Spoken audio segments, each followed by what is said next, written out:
Madame Patricia Miralles. Merci, Monsieur le Président. Ma question s'adresse à Monsieur Gérard Collomb, ministre d'État, ministre de l'Intérieur. Je souhaite y associer mes collègues de Montpellier, Nicolas Desmoulins et Patrick Vignal. Monsieur le ministre, voilà quasiment 2 mois que la ville de Montpellier est sous tension. Après l'expulsion d'étudiants de la faculté de droit par des individus encagoulés, le sabotage des serveurs informatiques de la faculté Paul Valéry, Montpellier a été une nouvelle fois victime d'actes inqualifiables. Ce samedi 14 avril, dans le cadre d'une manifestation dont le parcours n'avait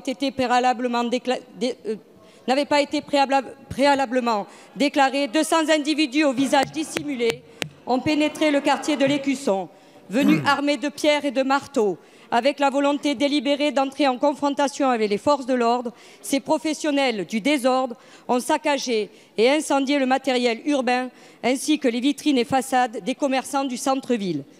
Permettez-moi d'avoir ici une pensée pour les 7 fonctionnaires de police blessés au cours de cette intervention.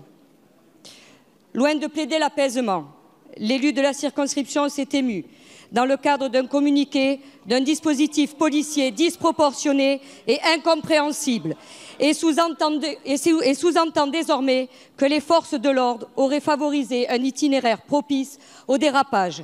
Sur les réseaux sociaux, d'autres parlementaires se sont satisfaits de ces manifestations sans dénoncer ni la violence inouïe ni les dérapages abjects.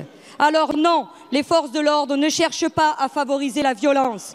Non, ça ne fait pas du bien à un commerçant, pour reprendre les mots utilisés par les réseaux sociaux, de perdre une fraction de seconde, le fruit de ses efforts et de son travail. Non, le droit de manifester, ce n'est pas le droit de saccager. Ma question est donc simple, Monsieur le Premier ministre. Quelles seront les réponses apportées aux actes inqualifiables dont les Montpelliéraines et les Montpelliérains ont été victimes samedi dernier? Je vous remercie. Merci, Madame la députée.